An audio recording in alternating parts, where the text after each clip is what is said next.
Good afternoon, everyone. Are we enjoying ourselves? Let's hear it. We are Contemporary Arts. We are a non-profit organization, and it's our goal to present jazz and other types of musicals, dance to you. So this afternoon, let us welcome the Native American Dance Troupe. Thank you.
Good afternoon. We are very honored to be here today at this year's festival. My name is Dennis Zotai, and the tribes that I come from are the Kiowa tribe, the Isanti Dakota tribe, and the Oke Owenge Pueblos. Professionally, I serve as a cultural specialist and writer for the Smithsonian National Museum of the American Indian. Now, tribes may not be very important to you at this time, but hopefully by the end of our performance, you'll recognize that there are many differences between our tribes. Throughout North America, there are over 600 tribes who speak over 250 different languages and dialects. If there's one thing that I would like you to leave with today, it's that Indians are very diverse. We come from places such as the coastal areas, the swamps, the deserts, the woodlands, the mountains, the plateaus, the plains. Today we're going to be showcasing many different dances from many different tribes. I'll be narrating and telling you a little bit about each dance before they actually dance so that you can gain a greater appreciation of Native culture. And at the very end, I'm going to ask you to think about 5 different questions that you've always wanted to know about Native people. And I'll take 5 questions at the end, and it'll make you enrich your experience here just a little bit better. Now, the ground we are on right now is the traditional territory of both the Piscataway and the Susquehannock tribes. Today, Baltimore is home to over 2,500 American Indians, mostly belonging to the Lumbee, the Eastern Cherokee, and the Piscataway tribes. And so again, we acknowledge them because this is their traditional territories. At this time, we're going to bring out our dancers at this time in what is called the Grand Entry of the Native American.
Hey, how'd you like that, ladies and gentlemen? The grand entry of the Native American.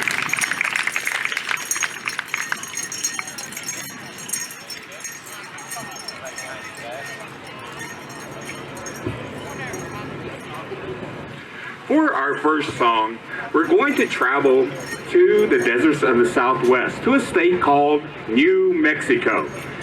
New Mexico was once home of 127 separate Pueblo villages. Today, there are 19 federally recognized Pueblo tribes. We're going to travel right now to the westernmost Pueblo, known as Zuni Pueblo. It is said that there was an elder who would wake up every morning before the sun rose, and he would comb his long gray hair.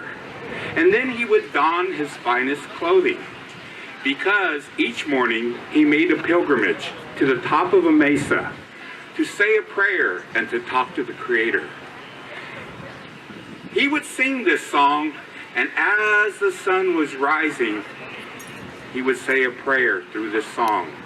And it was for all of his people and all of humanity. This man was Kukate. And so, at this time, we'd like to bring our singer, Mr. Ralph Zotai of the Kiowa tribe, out to render this song. This is called the Zuni Sunrise Call. And again, this is from the state of New Mexico.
Throughout North America, there are events that take place each and every weekend, and these events are called Native American powwows.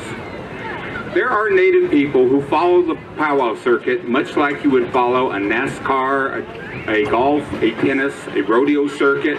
Week after week, Native people make a living traveling from powwow to powwow. In fact, it wouldn't be unusual because of transportation and communication evolution to see a top dancer or a top singer in California one weekend, in Oklahoma City, Oklahoma the next weekend, all the way up in Canada a third weekend, and probably Mohegan Reservation in Connecticut on the fourth weekend. Our tribes are mobile now, and we live in a modern world, and we have to learn how to balance this. And so we use this to our advantage, and so we are able to dance and compete. We have always been competitors. We're going to isolate each of our dancers at this time in their particular style. Native American people have contests today for top prize money of $5,000 for the dancers and $30,000 for the individual drum groups. And so this is a lucrative opportunity to make money and do something you like and travel. We're going to bring Lewis Campbell of the proud Lumbee Nation of North Carolina at this time to do a dance called the Men's Traditional Dance. Every tribe has or have dances that were traditional to their tribal specific culture. We're going to do a dance which comes from the Northern Plains. A lot of times dancers, especially warriors a long time ago, would wear or use the spoils of war. And so Lewis is wearing a hat, much like his ancestors would have wore when they danced and had won a battle. Over his shoulders, he has hawk feathers. On his back, he is wearing what is called a bustle, a feathered bustle on his lower back. And this was used by the top warriors in what is called the Heloshka. In his hand, he is carrying an eagle fan, and this was used for protection and was used in many of our different ceremonies. In his hand, he is carrying what is called a coup stick. Notice there are not any lethal parts at the very end, because among Native people there was an honor system, and it was more honorable to touch an enemy in the midst of battle and let him escape with his life than it was to take his life. And you would earn eagle feathers for this honor. And of course he is carrying a shield in his hand. At this time, we're going to sing a song from the Northern Plains belonging to the Lakota tribe of South Dakota. This is a men's Northern traditional song and dance. We shall go up it all,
Lewis Campbell of the Lumbee tribe.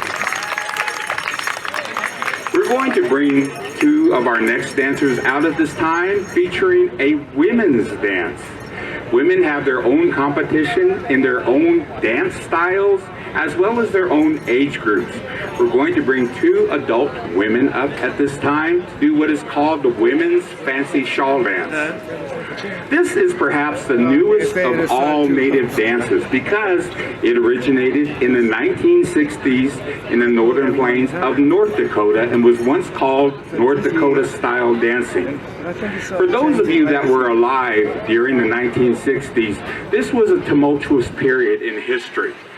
There were groups such as the Black Panthers, the Chicano Power, the American Indian Movement, and the Women's Movement who were making great progresses for their different constituents. And so it was at this time that young people, the women of North Dakota, around the Cannonball region of the Standing Rock Sioux Reservation, began to do a dance that was very different, that had ever been seen before. The women's dances were usually very sedentary and very courteous and very graceful. Well, these young girls came out and for the first time started spinning, dancing backwards, dancing flamboyantly to choreography that had never been invented or seen before. The old people did not like this change, much like people maybe didn't like Elvis Presley coming out or hip-hop coming out. They had to get used to it. And finally, it became in vogue and part of the evolution of modern Indian powwows all throughout North America. It is called the Women's Fancy Shawl Dance because on the back, they are wearing these beautiful shawls that will accent their movement and the beat of the drum. So at this time, we're going to feature Katie London Zotai and Katie Isanok. Katie London is actually Pawnee, Isanti, Dakota, Okewingate Pueblo, and Kiowa, 4 different tribes. And Katie Isanok is of the Lakota tribe. And so this is their version of the Women's Fancy Shawl Dance.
Now Now we're going to bring one of our youngsters. Her name is Kaya Isanak, and she comes from the Lakota tribe. And this is Katie's daughter. We like to feature her in a dance done by the women, and it is called the Women's Traditional Dance. Now, are you going to be doing the stationary or the traditional walk? Stationary dance. Okay, we're going to sing this song 2 times through. Ladies, before women were allowed into the powwow arena, they danced in place wherever they were sitting. They would stand up and honor the warriors who were usually their husbands, their boyfriends, or their sons. And a lot of times they would do very special dances, but they would be dancing in place. After World War I, when women participated in the military, women earned a place to come into the war dance arena. And they have been developing new styles of dance. Well, we're going to demonstrate the earliest form of women's dance, and this is the women's traditional dance.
Oral history is very important to Native people because most tribes do not have a written language. Thus, stories have been passed down from one generation to the next. When I lived in the state of Oklahoma, I taught theater at the Oklahoma Children's Theater. And I always shared a story at the very beginning of the week during workshops about a little Indian boy on his very first day of school. Now, many of you are going to be able to relate to this and then understand at the end that as Native people, we have to live and balance 2 different worlds, the Indian world and the non-Indian world, with the values of 2 different cultures. And so, I'm going to begin my story. This is about a little Indian boy on his very first day of school. This little Indian boy walked into class, and he was shy, and he looked around, and he didn't recognize any of the other kids, and so he sat down in the front desk. And the teacher walked up to him and said, "Young man, can you tell me a little bit about yourself?" The shy little Indian boy looked up, and as he talked, his eyes went to the ground. The teacher stopped him and said, "Young man, you're not paying attention to me by looking at me in the eye. Now, will you please start over?" The shy little Indian boy looked up again, and again, as he began to talk, his eyes went back to the ground. This time the teacher got a little angry with him and said, "Young man, I can see how you're going to be a discipline problem from now on. You don't know how to follow directions. I want you to get up out of your seat and go stand in the corner and think about what I said so that when I ask you next time, you'll be able to do it." The shy little Indian boy got up and he looked around, and some of the kids were laughing at him and others were pointing at him. And he walked back very somberly to the corner. And when he got to the corner, big tears filled his eyes because he didn't know what he had done wrong. That night, that little Indian boy went home and said, "Mommy, I hate my teacher and I never want to go to school ever again." The concerned Indian mother said, "What happened?" He said, "Today my teacher made fun of me. She said I wasn't showing her respect by looking at her in the eyes. But Grandpa always told me in order to show somebody the most respect, I was supposed to look down and listen with my heart and my mind. And Mommy, that's what I was doing. Mommy, who's right? My teacher at school or my grandfather?"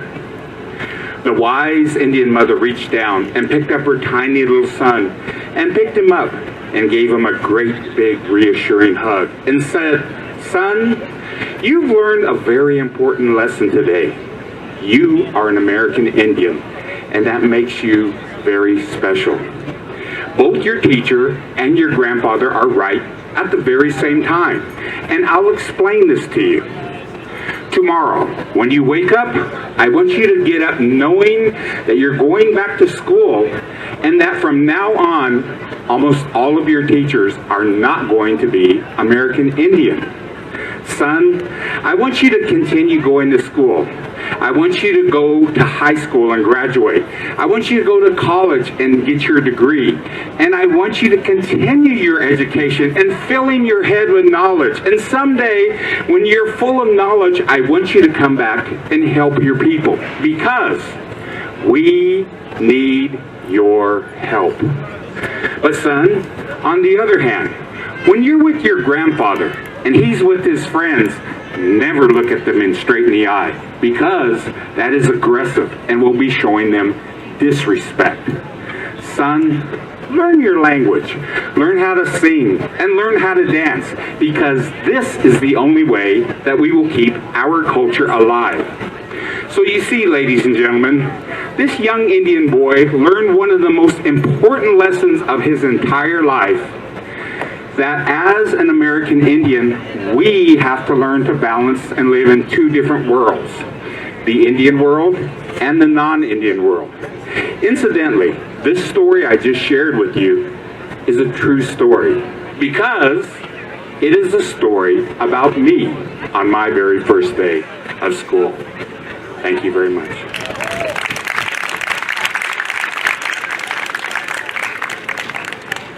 We're going to bring back Lewis for another dance.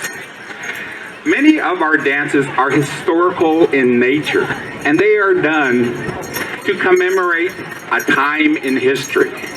We're going to travel right now to the northern plains of Idaho and Montana, the home of the Nez Perce natives. In the late 1800s, Indian people were being rounded up and put on reservations, never to return to their original lifestyles. Well, the Nez Perce were trying to evade the United States Army that was pursuing them to go on reservations. And there were over 5,000 Army personnel combing in and out of the states of Idaho and Montana looking for these Nez Perce.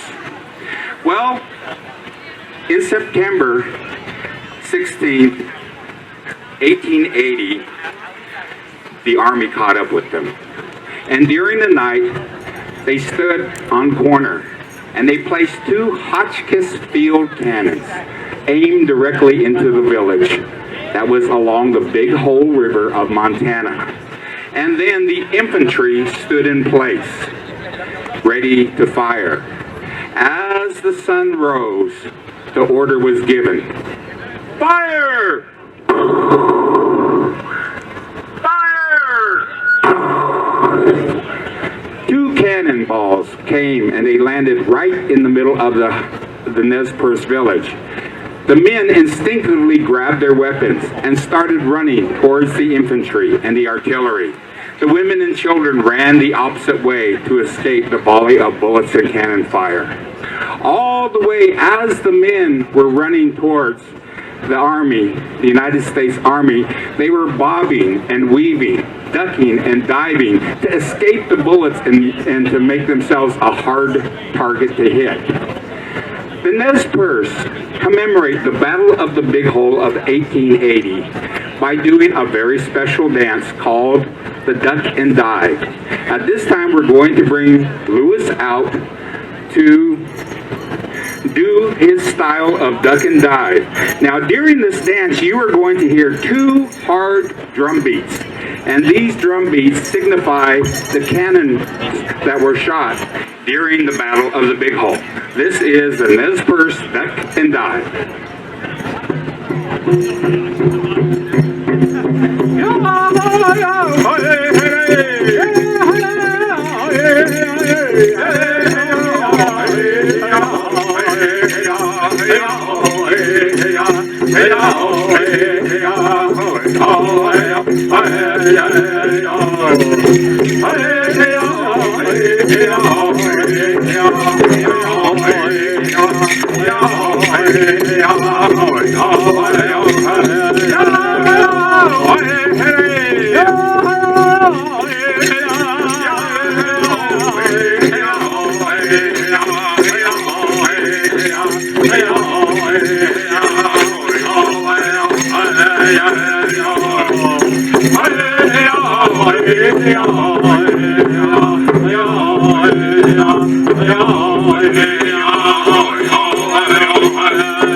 Thank you very much.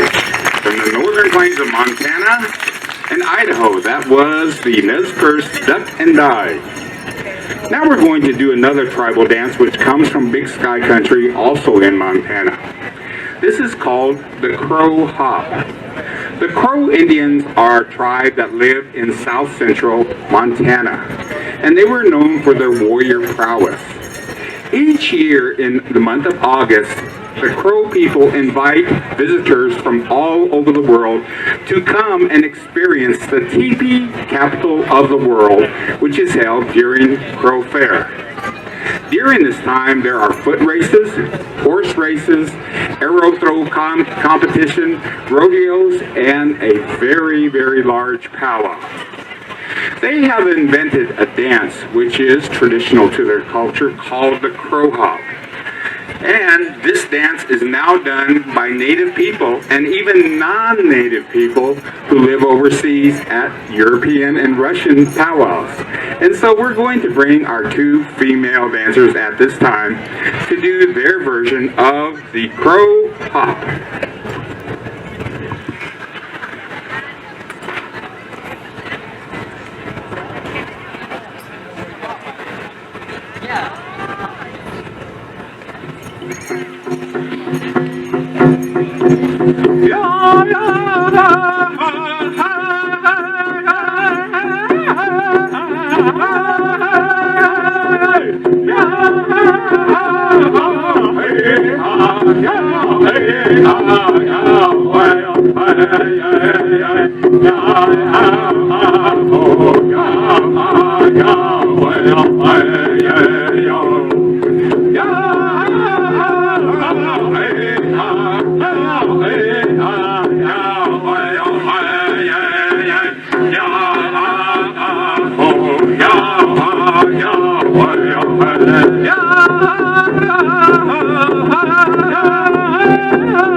All right, the Crow Hop from the state of Montana.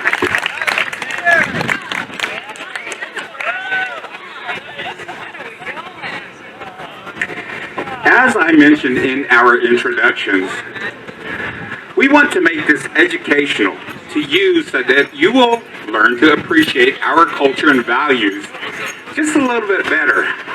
And so at the beginning, I asked you to think of 5 questions that you may have. I'm going to pick 5 individuals to answer questions about Native people.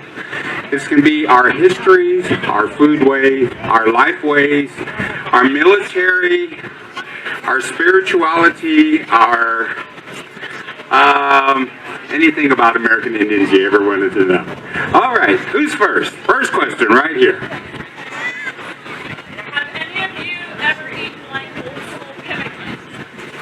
Have any of us ever eaten like old school pemmican?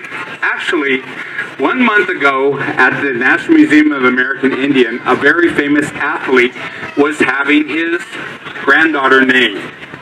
And his name was Billy Mills. Billy Mills won the Olympics in decathlon. Oh no, I'm sorry. What was it, the 20 meters? 10,000 meters in the Tokyo Olympics.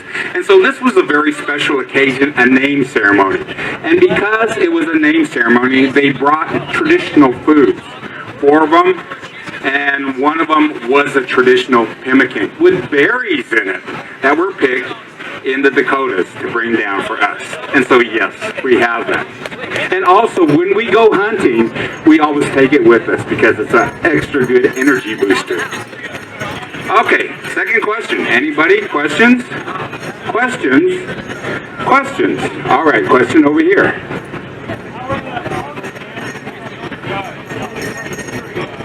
Okay, how are the dances and drumming judged?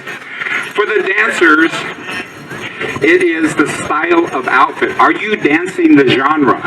Or, to put it comparatively, or are you dancing hip-hop to classical music? Okay, we know what is supposed to be done. Rhythm, timing, with the beat of the drum.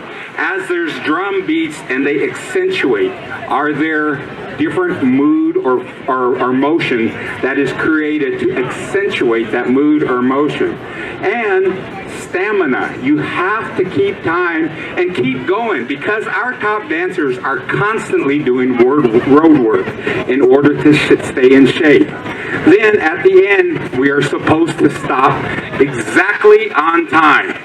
Then, if any article falls off while you're dancing in the contest, you are automatically disqualified. These are some of the things that a seasoned judge will look for when dancing Native American powwow dancing. Okay, 3 more questions. Question right here.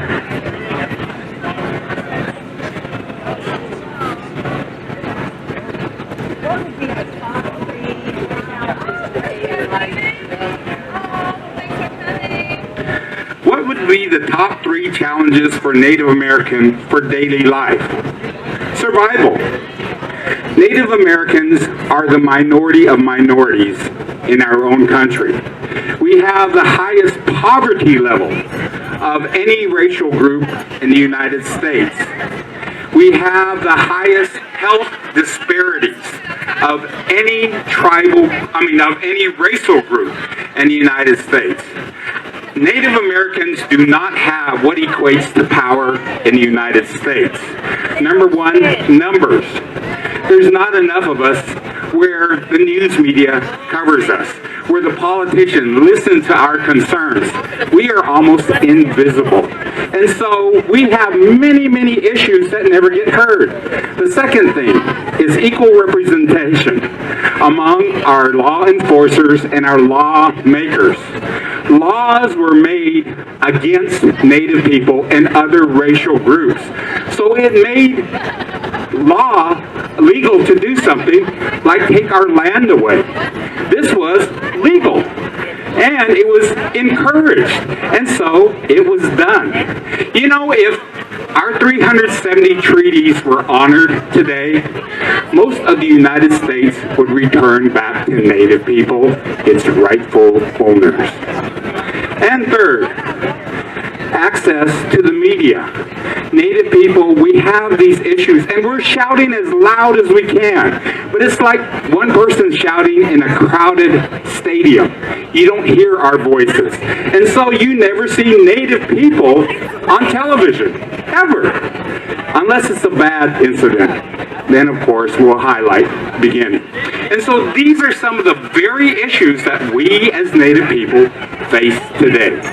All right, 2 more questions. Somebody from right in here. 2 more questions. Going once. Right here.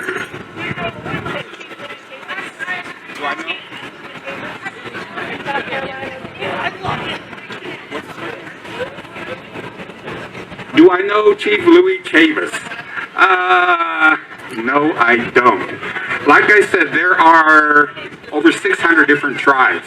And each 2 years or 4 years, there is a tribal election, and they change over and over and over and over again. And so, we as Native people operate under the 3 government system of legislative, judicial, and executive branch, much like the United States government. But there's only one difference. Whenever Native people put a constitution to abide by as the governing laws of their tribe, we have to go and have it approved by the United States Bureau of Indian Affairs under the Department of Interior, so that they can make sure certain things are not put on there. Imagine that. In the year 2020, we cannot govern our own tribes fully. Well, this is another reality that we face today. Okay, final question. Questions? Questions? Question over here. Come on up. Question? Question? Can you ask the question real loud?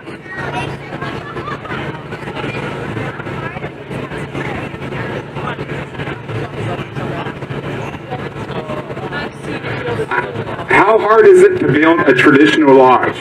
Okay, the true answer is it depends if you know what you're doing. Okay?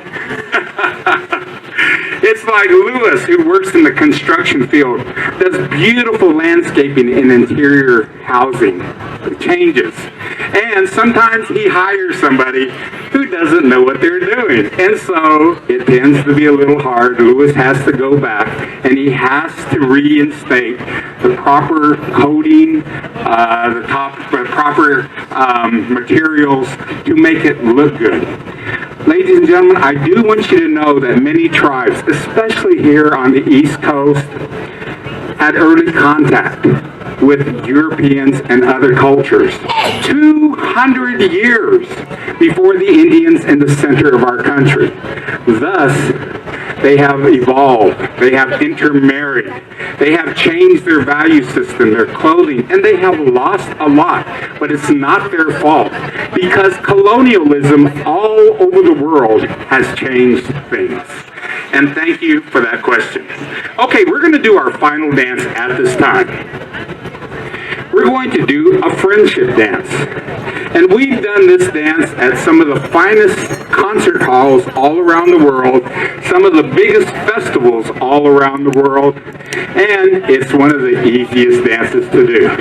So we're going to invite everybody within the sound of my voice to come in the dance circle and make a round circle. Lewis, we're going to ask all of our dancers to come out in this time.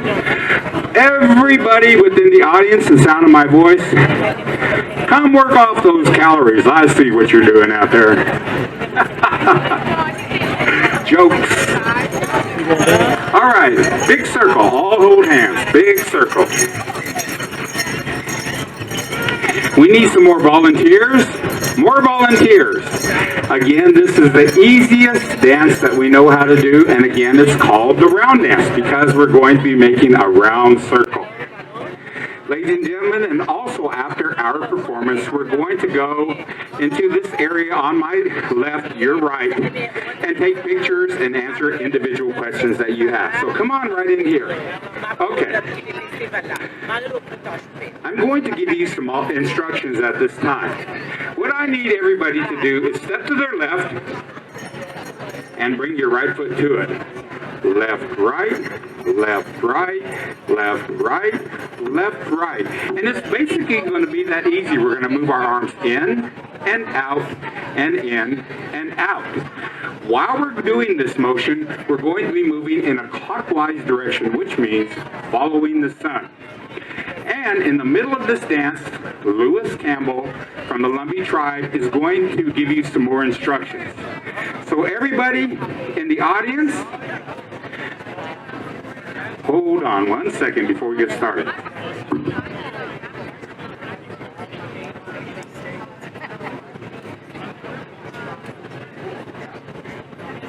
Okay, we are going to establish some cadence for all of you in the audience.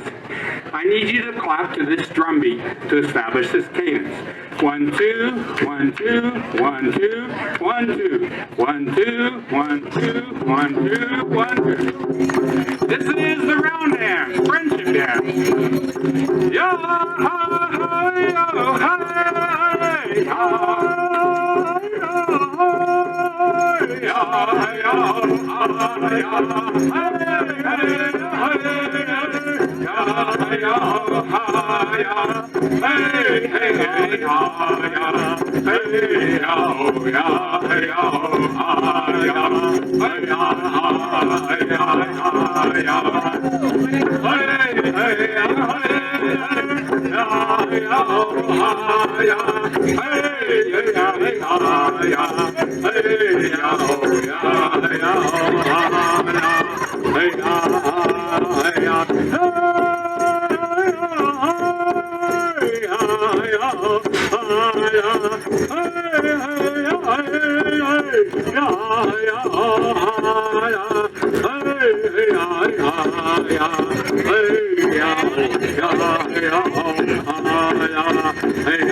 All right, give yourselves a great big round of applause. You may be seated. Wow, it's hot out there. Okay, this concludes our performance. If you would like to take pictures with the dancers or ask questions, we will be available on our left, stage left, and your right. Thank you very much.